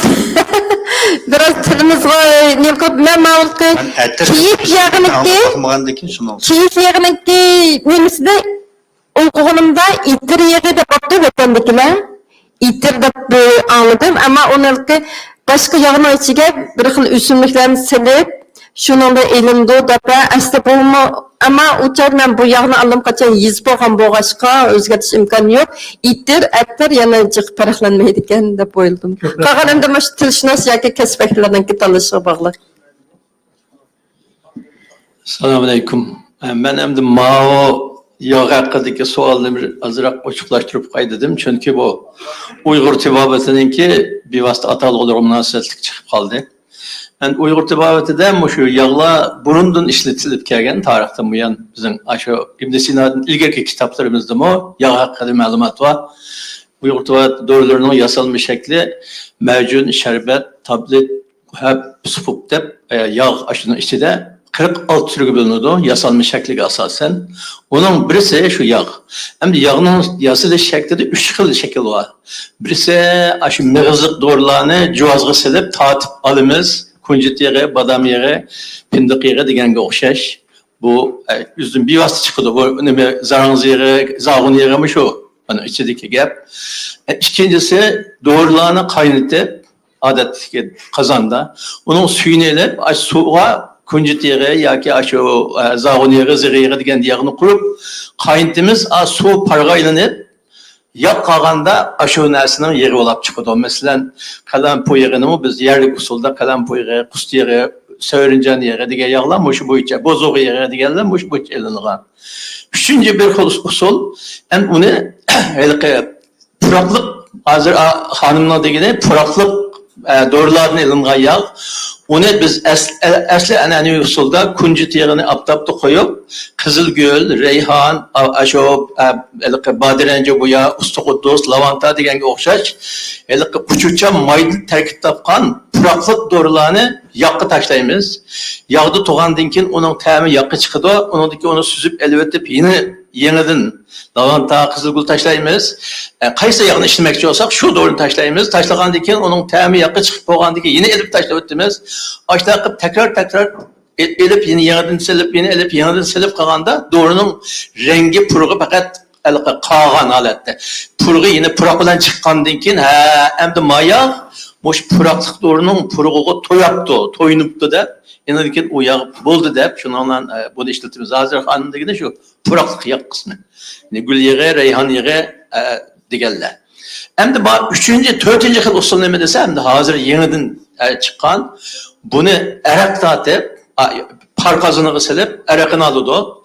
Erakını alanda uçucan may o nimülen buhar deyimizken buz su aylanış arkalık bir yere düşüyordu. İnandığınken onu yine tekrar 3 kıtım. Mesela 100 kilo Kızılgul'dan desapta 50 kilo erak algan olsak, erak degen hem de par suyu, aqua suyu. Onu algan olsak ikinci kıtım yine kazanını pakızlap ikinci kıtım salımız, onundan 25 kilo alımız, üçüncü kıtım yeni bir salımız, onundan 3 kilo alımız, dördüncü kıtım yeni salımız, 1 kilo kalgan vaxtıda inandınkin bir kurulma var. Üstte yoğan, astı kiçik boğan, astıda cömük oldu onunki. Cömekten astı açkandankin yağ üstte de kaldı, su pes küçüldü. Şununla konupkini iti olamız, bir kalganı şu yağ. Bu uçucan may elish usuli. Hozir hanımning lavanta, Ustuquddus, o Qizilgul deganlar şu Spartada, hozir Sparta yig'ida ayrim bir nima var. Aşı Sparta yig'idagi Qizilgul mushu usulda yig'iladi. Uningki Qizilgulninki 1 tonna Qizilguldan, göl Qizilguldan 1 kilo yağ chiqadi. Uning 1 kilosi $20,000. Hem ona aşı aqua nimaga tanshab ishlatadigan aşı hamda. Hozir hanım degani shu. O buni attir yig'i demay mencha. Bunu biz ani cevher deb ag'liq Uyg'urchaga tarjima qilganda mushu javhar yasash usuli bo'lgandan keyin buni masalan lavanta yig'i javhari. Lavanta asli lavantaning yog' pushucha yog' qismidan olgan yog' bo'lgandan keyin uni lavanta javhar yig'i yoki yog' javhari deb javharni uningga qo'shib turib o bizning an'anaviy usulda yasig'inimizni gul yig'i, lavanta yig'i, usqudus yig'i desak bo'ladi Uyg'urchaga. Burundan deb kelgan onu o'zgartirdi demedim. Ama yeni çıkan narsaga javharni qo'shsak, ash yog'ning tepsiga, atir degan ishlatmasak ham bo'ladi. Chunki atir boshqa bir narsani ismamdi u. Ximiyalik tarkib. Bu atirni mushda yasaydi. Men hozir degan puroqlik qismini aquaga parg'aylantirish orqali yasaydi. Shunga bu atalg'ini mencha almashtirib tarjima qilsangiz demoqchi edim. Menimki yazg'anim atir yog'i haqida dastlabki tunishish, ya'ni dastlabki boshlang'ich, balkim yasli. Buningdagi Almanchag'ni biroz yaqinlashtirdim, atirishni o'ylaydi emasmi?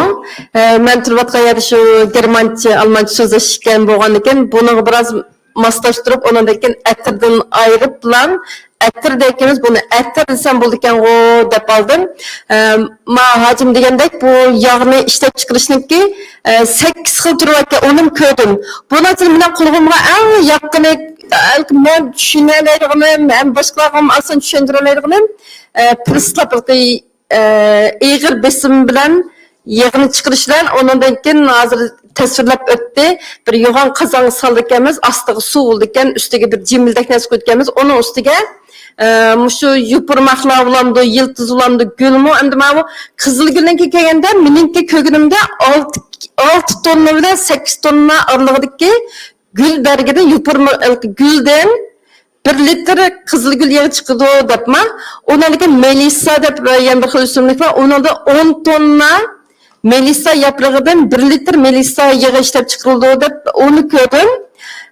Boshqalarga qaraganda ma'lumki distirlab ishlash shu o'rlagandan keyin bu inchika har xil nimalarda o'tadi ekan, inchika ishlankiga o'xshash bir yo'llarda o'tib, bu o'tish jarayonida buni cho'qim ostida sovuq suv tushib turishi kerak ekan, uni muzlatib qo'ygandan keyin bu g'o'r ayada suvga aylanib, hacim degandek bir probirkini ichiga tushadigan, shu tushish jarayonida turib asta-asta vaqtni o'tishi bilan yog' ustiga o'rlab chiqadi ekan, uningki ostiga uningdan suv yig'ilgan ekan, bu suvni to'kib o'tmay, gul suvi qilib, boshqa yog'larni o'rnab qilib yoki puroqliq uyga chetidan qilib ishlatganmi? Bo'lki shuni yog' ash ustida qolib qoldi ekan. Buni Ibn Sino kashf qilgan usulga bu xotirlab qolgan. Aslında bağlandık ki, hem de onun da işlep çıkarılan maşinlarımı yaman yoğun bulup geldi. Hem de öyleydi mesela 1 litre, 2 litreliklarını öyleydim işlep çıkarış imkanım var ki hazır tordan septelip üzem kılmam desek. Mağanağım rahmet, ben başlayalım degendim, eğer isim koyduğun ya ki başka isimler olsa, tan kesbekli doktorlarımız, tilşünaslarımız aşağıdan birlikte yine özgertip kısak buldu. Buldu. Qısqa qilib so'z. Ben Muş Abdüşşükür Efendim'den bu hazır sünni akıl hakkında soru sormakçı. Endi bir yakınımız ben bu kompüter program okugandım. Hazırmış Kanada, Amerikalarda. Şu sünni akıl kıldığan bu ketdi o işlerini mi? Hazır o sahada işleydiğen mı? Bazılar işte bilmeydiğen bu kaldı gendek bir gepini alıp kaldım da şu ne geçeyimdi. O sünni akılının bundan keyin bu odamlarning ishsiz qilishiga qanchalik roli bo'ldi shu haqida bir tushuncha bersin. Endi u gap jiq takrorlandi.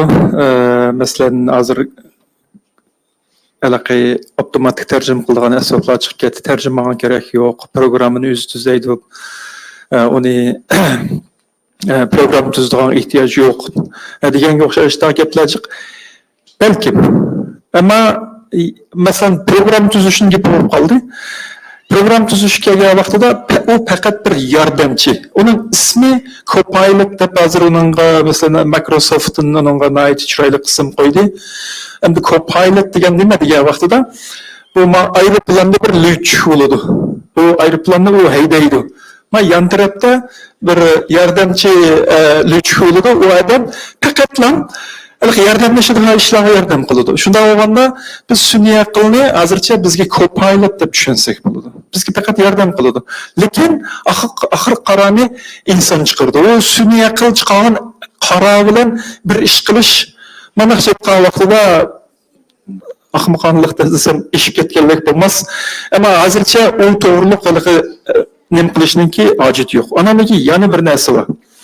Sun'iy aql balkim hozir ehtiyojli bo'layotgan programmachilardan ko'p programmachilarga ehtiyojli bo'lish ehtimolligi bor. Chunki biz masalan sun'iy aqlning o'zini sun'iy aql masalan uningga nima qilganligimizni o'rgatmay turib, uningga sonliq ma'lumotlarni ta'minlamay turib, uning ishlatadigan yerda uning ulaydigan narsani qilmay turib, sun'iy aqlning o'zini bevosita ishlatmaymiz.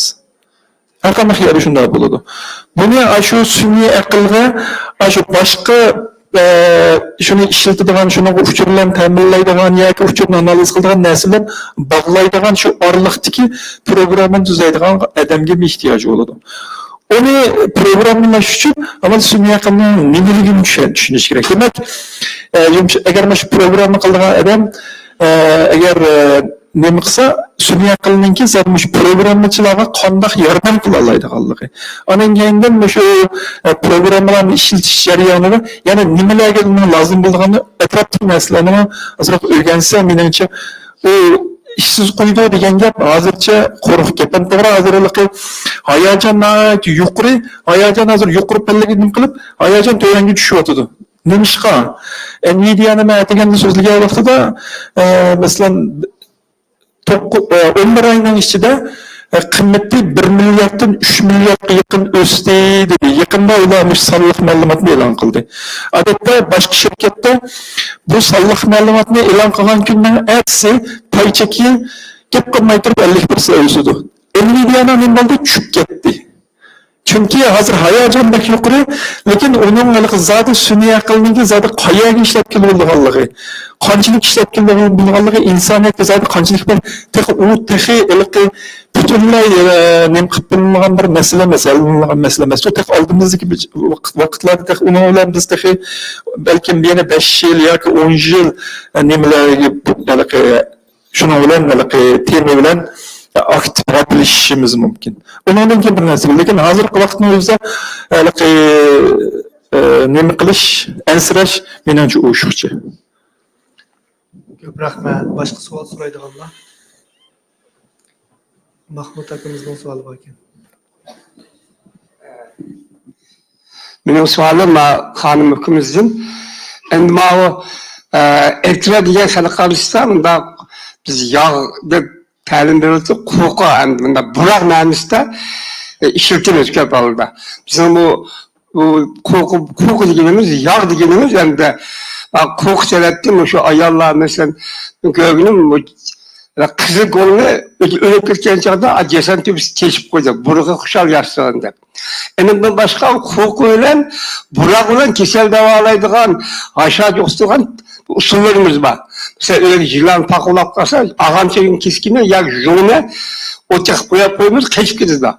Hem bizim uygulamada ağacım oturup İspar meşhur bir ilacımız bu. İspar'ın bilen kişisel davalığında baş ağrısı başka işlerinde işlediğinde hem uzaksın kılcık nefret tesir kıldı. Moşu siz diyen yağ hem hukuki saati konumuz halk arası etil diye. Moşun kişilik faydalı kılıç taraflarını da araştırıp bakan taraflarımız var mı yok mu şu sualım şu. Ko'p rahmat.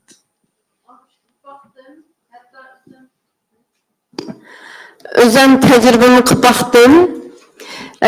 Mesela ben bu yağı kichigimdan endi opam meni ish baxini ishlagan bo'lg'achqa shu 10 yaşımdan boshlab az to'la uchrashib ekanman. Ammo 8 yildan oldindan boshlab bu yog'ni mesela qalampir yog'i bilan usti qudus yog'ini uyda saqladim, lekin buni qanday ishlatishni bilmadim ekan.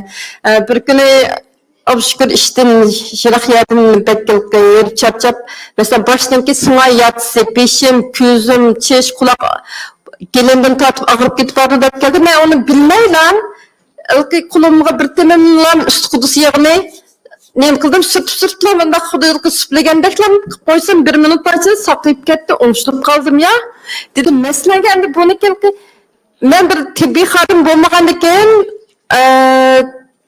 nemisini okumayma ama muşunuğa okşaş bayağı çişninkini dedim ondan kenar put parmaklarının arasına moğol üsüp kaldı endi. Aşında bir nem bulduğun işler kelgen çağdığımda soğuk bir eski temem nemin de çay darak nemisi yeri de baktı. Şunu temde putunu jusa o put saklayıp kalgan. Ondan da mesela benimki bir küçük oğlumdaki 5 yıllık dadadık bir nes çıkıp kaldı. Şuna şu çay yağış nemisini yerini pelküşlemde sütüp koydum. O saklayıp kaldı. Yani demek ki bunu bakın. Hemmege doktorga жүгіріп berişimizden ki aciti yokken. Öyle müşündek özümüz izlenip azap onunki yoluna kıp baksak bazı ünlülerinin kögül buldukken de onundaki kitaplarını okuş jarayonida mesela şu bayağı bir kısqıl sözlep öttim adın zekler bir hikayeci bo'lgan barliq kasallarga buniki şifası tepildikken deb. Mesela bir yağını bir neçe xil kasalliklarga teng işletkili bo'ldikken. Şahsen özüm müşü vatana ayrılış, atamdan ayrılış müşü 2017'den keyinki azapta uxlayamaslik, azaplanıp kandak apam kandak halatda uruq tuqqanlarım kandak halat millet hemmisi bulup şu kadar azap hem günahkar. Men ulan bakamdım, qarayamdım degandek müşündek tuyg'ularda bo'lganda anda şu bir yağını işletish jarayonida biraz serkinleştim. Salkınlaştım, biraz keyfiyetim yaxşı oldu. Onundan başka bek kızıp gitip ben öz tecrübemle sözler ya. Bek kızıp bulup yaz aylarda hazır şu ayarlanıp mine işindeki kilometreye devrede koyduğum şu vaktimi nurgun kesinlikler buldu. Bununki her bir şu ehvallara okşumagan şu yağlarını işletiş arkalık özündeki şifasını tabi. Mesela ben şundak bir kızıp ketken vaktimde bir yoğan istatanga yalpuz yağdan bir temitip biraz soru vetkenden keyin içkenden keyin salkın özemli. Onda kızıp bir aram bulduğun işler olmadı. Şuna bazı nimlerini belki kelgüsüde özara ortaklaşıp özara öğrengenlerimizin bazı kesinliklerge qaysi yağ işletiş doğrusunda kitaplarda eylep başka milletmek denemizde şundak eylep yazılgan kitaplarımı çıkke bizde ondak kitaplarını ben uçuratmadım. Belki bundan keyin başkalarına kızıqıp yoki işletayotganlar bo'lishi mumkin. Ularning tecrübeleri bo'lsa o'rtoqlashsak, bizdan xuddi boshqa millatga o'xshash turklardan 5-6 taylan shu YouTube'da so'zlab qilgan shu yoq to'g'risida. Germanlardan 10 necha odamlarni ko'rdim, inglizchada o'bakchik ularniki. Bizning millatdan shunga oid bilimlarni tang o'rtoqlashsak deb o'ylayman. Hamma kasallarniki bir işletilen yak bir net yağını işletiş arkalık onunki şifası çıkıdıkken. Onunki məxsus bir kitap vardı, bir gün ekonomikini hep eklemettim ben. Köp rahmet. Bundan olsa sual edişini toxtaylı. Abdüşkür Kamğa şikimi vaqt verme. Özü kısıtlıdan mezmunlar varken. Buldu. Kardeşimiz Abay Xitayning telefonundan ensiraydigan bir sualni o'tirib qo'ygan edim. Ben Libanon meselesiga munosabatli qismiga javob berdim. Ammo biz ensiraydigan yana bir tarafini demoqchiman hozir. Ma'lu Turkiyada shu Redmi, Xiaomi'ning telefoni to'g'ri. Oppo degandek telefonni ishlatadiganlar aytib ko'pkan. Bu Xitoyda ishlab chiqarilgan telefonlarningki mashg'ulot sistemasi bevosita Xitoyga bog'liqlik endi. Ondan keyin balkim ular sonliq ma'lumot to'plab qilish ehtimolligi yuqori. Ondan boshqa bir qism shu Samsung iPhone'dan boshqa mesela Android ishlatilmagan telefonlarda appni tushirgan vaqtida appni shu Google was Play Store yoki bo'lmasa Apple was Apple Store'dan boshqa yerda tushirilgan Uyg'urcha applarda bexatarlik masalasi bor. Bo'libmi shu Telegram'dagi Uyg'ur detallarim degan kanaldan tushgan applarda masala bor. Bu applarning ichida biz biladigan avlod biz degan shu Qur'on o'qiydigan yoki bo'lmasa va shunga o'xshash bir 100 ga yaqin app bor. Buni men oldingi yilgi davrda va biz degan kitobniki oldingi yillik nusxasida mush to'g'riliq bir maqola bor. Şu San Francisco'nun yanında San Jose deydigan bir şehir var. Şunun bir lookout yani közü düştü. Hem de şirketninki şu Uygurlarninki şu Orta Asya, Türkiye, Yemen, Mısır qatarlıq Uygurlarning şu rayondagi Uygurlarninki işletilayotgan telefonu qaçılangan appninki analiz asosida chiqarilgan doklad. Bu men degan gap emas. Şu dokladda nim qilgandan Uygurlarga ogohlantirish uchun men shu bir maqolani nim qilgan. Endi bu yerdagi masala nima degan vaqtida bu applar amaliyotda durust shaklda e'lon qilingan Google Play Store yoki boshqa bir yerlarga e'lon qilingan applar. Bular uni tushirib, ichiga nihoyatda murakkab usul bilan ikki xil, bu birisi eski bozor, bozor, yana birisi moonshine, ya'ni aynur edendik. Şu iki xil turdaki birisi de 60'a yakın app var, yani birisi 40'a yakın app var. Ama o makal çıkılımı hazır bir jildin uşup kaldı, belki başka applar buluşu mümkün. Şu applarını kaçılagan bolsanlar telefonlarda, demek ki sizlerinki telefonlardaki uçup barıgayıya berip ettirlik diyen gibi. Turvatqa ornala işletken telefondaki adresleri, e-mail numara deydigan bir numarla, telefonun mobilsi, telefondaki telefon qilgan tizimlikdagi adresdagi tizimliklar yo'llangan uchurlar hatto balkim rasmlar telefonda atilgan. Demak, bu yerda hech qanday bir bexatarlik masalasi yo'q. Qaytida men aytgan gap emas, bu tadqiqotchilarningki uzun muddat tadqiqotchilik chiqargan yakuni. Shunga Xitoyning telefondan ansiraydigan boshqa nuqta va biz portlab ketganda degandan bekrak bizning nimani elyotidi bular. Men zodi bexatar bir yerlarga berib kelyapman deganda ansirsam to'g'ri bo'ldi menimcha. Buni tavsiyalarim rahmat. Agar tafsil o'qimoqchi bo'lsangiz kitob oldi tarafda bor. 2023 yil davri biz deganda shu to'g'riliq bir yozgan maqolam. Bo'ldim sen. Rahmat. Gulnoda.